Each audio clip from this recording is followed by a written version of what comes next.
मैं मानता हूं नोटबंदी एक बहुत बड़ी विफलता थी, आज भी है। उससे देश का और अर्थव्यवस्था का बहुत नुकसान हुआ, और वो उसकी जिम्मेदारी अकेले किसी एक व्यक्ति पे जाती है, और नरेंद्र मोदी की है। भारत की नौकरशाही में तो उसके प्रति, और एवं भाजपा के अंदर भी उसके प्रति थोड़ा सा थोड़ा इसे कहते हैं आपत्तियां थी, लेकिन मोदी जी ने अपनी जिद में उस काम को करवाया। इसीलिए आज नोटबंदी के बारे में ना वो चर्चा करते, आज नोटबंदी को लेकर वो डींगे नहीं मारते, भाजपा के प्रवक्ता भी नोटबंदी को लेकर डींगे नहीं मारते। अभी देखिए 2000 का नोट जो अभी चलन से बाहर हो जाएगा सितंबर के महीने में, आपने 1000 का नोट आप बंद कर रहे थे, ये क्या कि काला धन पे हम सर्जिकल स्ट्राइक कर रहे हैं, और 2000 का नोट चालू कर रहे थे, यानी काले धन को डबल फायदा पहुंचा रहे थे उस वक्त, और वही हुआ भी। 2000 का नोट सीधे सीधे ब्लैक मार्केटियर्स के हाथों में पहुंच गया, हम लोगों की जेब में नहीं रह गया, बैंकों तक में नहीं रह गया। ये मोदी जी की एक बहुत बड़ी विफलता है। मोदी जी की एक दूसरी बहुत बड़ी विफलता मैं कहूंगा, वो विदेश नीति के मामले में हुई है। शुरू में उन्होंने विदेश नीति के मामले में कई पहलकदमियां ली थी। उन्होंने चीन से संबंध अच्छे बनाने की कोशिश की थी, उन्होंने पाकिस्तान में नवाज शरीफ से अच्छे संबंध बनाने की कोशिश की थी। मुझे याद है इमरान खान भी विपक्ष के नेता के तौर पे आए थे, तो हिंदुस्तान आकर नरेंद्र मोदी से मिले थे। वो हमें चित्र भी याद है कि इमरान खान 3 पीस सूट में है और नरेंद्र मोदी से मिल रहे हैं अपने प्रतिनिधिमंडल। तो एक तरह से मोदी जी की इच्छा भी थी कि पाकिस्तान से हम अच्छे संबंध बनाएंगे। और चीन से वो उन्होंने गुजरात में नदी के तट पे झूला झूला था उन्होंने चीनी राष्ट्रपति के साथ में, लेकिन सारी की सारी ये कोशिशें उनकी नाकाम रही। आज डोकलाम की घटना के बाद में चीन के साथ भारत के संबंध अच्छे नहीं है, सीमा विवाद मोदी जी के गले में फंसा हुआ है, और मीडिया में कुछ अपने पक्ष में कुछ नैरेटिव वैरेटिव बना के किसी तरीके से वो काम चला रहे हैं। विदेश नीति के मसले में भी एक बहुत बड़ी विफलता है। तीसरी बड़ी विफलता मोदी जी की है वो ये है कि वो जो बाजार की अर्थव्यवस्था है उसके सामने उन्होंने इस तरह का समर्पण कर रखा है कि उसकी वजह से उनके हाथ में आर्थिक विकल्प छिन गए हैं, उनसे ऑप्शंस उनके हाथ से निकल गए हैं।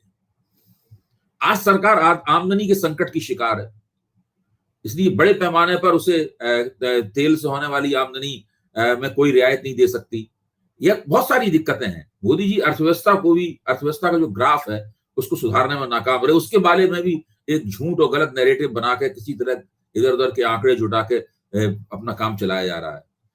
मोदी जी इस मामले में बहुत माहिर हैं, हर सरकार इस मामले में माहिर होती है, होना चाहती है। वो फील गुड नैरेटिव चलाती है, सब कुछ ठीक है, देश बहुत प्रगति कर रहा है, बहुत आगे बढ़ रहा है, बड़ा जबरदस्त उछाल है, मुल्क का सारी दुनिया में नाम हो रहा है। तो उसमें बहुत सारी फोटो अपॉर्चुनिटीज होती हैं, उनका इस्तेमाल किया जाता है। मीडिया का बड़ा चतुराई से कभी कभी खुला भी इस्तेमाल किया जाता है। तो ये सब हम लोगों के चारों तरफ घटित हो रहा है। तो ये बहुत बड़ी दिक्कतें हैं, जिन दिक्कतों का सामना मोदी जी कर रहे हैं। लेकिन मोदी जी की जो खूबियां हैं उसमें एक सबसे 4 खूबियां तो मैंने आपको गिनाई हैं। इसमें भारत के बड़े पूंजीपतियों का समर्थन उन्होंने जीत लिया है और आज तक उन्हें प्राप्त है। भारत का जो नौकरशाही तंत्र है उसके जो सबसे बड़े आका हैं उनका समर्थन मोदी जी को प्राप्त है। भारत की ऊंची जातियां जो हैं, जो भारत में अभिजन वर्ग का निर्माण करती हैं, एलीट का निर्माण करती हैं, उनका समर्थन मोदी जी को प्राप्त है। और मोदी जी को अपनी पार्टी और राष्ट्रीय स्वयंसेवक संघ का बिना शर्त समर्थन प्राप्त है। उनके बने रहने की यही 4 सबसे बड़ी वजह है। और आगे अगर वो रहेंगे प्रधानमंत्री, उसके पीछे भी इन्हीं 4 का सबसे बड़ा हाथ होगा। जी, क्या नरेंद्र मोदी की एक विफलता यह भी मानी जा सकती है कि सामाजिक जीवन में सहिष्णुता में कमी आई है, खासतौर पे अल्पसंख्यक समूह जो हैं वो काफी अपने आप को दुर्बल पा रहे हैं या खतरे में महसूस होता है उन्हें, कई बार वो एक भरोसा नहीं जगा पाए। इसमें आप देखिए कि अगर मोटे तौर पे आप कहें तो ये इस बात को मैं कहूंगा कि हाँ, ये बात सही है। एक अल्पसंख्यक विरोधी माहौल मोदी जी के नेतृत्व में सारे देश में बना है, लेकिन ये तो उनकी विचारधारा घोषित रूप से थी शुरू से। ये कह के मोदी जी से हम क्या उम्मीद करते थे कि अल्पसंख्यक समर्थक प्रधानमंत्री के रूप में सामने आएंगे? क्या हम भारतीय जनता पार्टी की सरकार से ये उम्मीद करते थे कि भारतीय जनता पार्टी मुसलमानों के साथ वो सलूक करेगी जो कि मुसलमान समर्थक समझी जाने वाली पार्टियां करती हैं? क्या हमारी उनसे क्या थी? मुझसे अगर पूछा जाए तो मैं मोदी जी की सरकार से उम्मीद करता था कि वो हिंदी भाषा के लिए कुछ काम करेंगे, उन्होंने हिंदी भाषा के लिए केवल जवानी जमा खर्च किया, कोई काम नहीं किया उन्होंने। राष्ट्रवाद और इसकी बात करते, कांग्रेसी तो बहुत अंग्रेजी ना है, भारतीय तो मोदी हिंदी में भाषण जरूर देते हैं, लेकिन इसके अलावा हिंदी के प्रचार प्रसार के लिए, भारतीय भाषाओं को आगे बढ़ाने के लिए उन्होंने कोई भी संस्थागत प्रयास नहीं किया। तो ये तो एक बात रही है। ये बात हमारे दर्शकों को समझ में नहीं आएगी कि हिंदी हिंदी की बात, ये बंदा क्या कर रहा है, ये तो कोई इतनी महत्वपूर्ण बात नहीं है।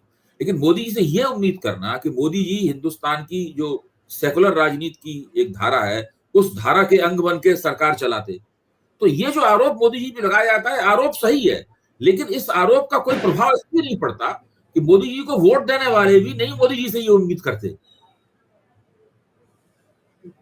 इसलिए ये आरोप उन पर चिपकता नहीं है। इस आरोप से उनको कोई नुकसान नहीं होता है। एक आखिरी प्रश्न मैं ये करना चाहूँगा कि अभी अगर यहाँ आज के दिन से हम देखें, तो क्या 2024 का चुनाव नरेंद्र मोदी के लिए एक आम सरल सा रास्ता है या कांटों से भरा हुआ रास्ता है? आपको क्या लगता है?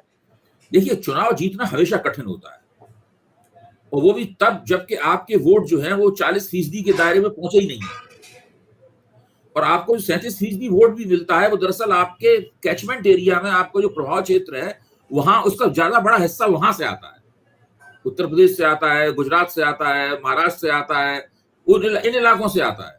जैसे जैसे आप विंध्याचल के उधर जाते हैं, भाजपा के वोट, अगर आप केवल देखें विंध्याचल के उधर भाजपा को कितने वोट मिले, तो आप पाएंगे कि वो 37% में उन इलाकों का की भागीदारी बहुत ही कम है।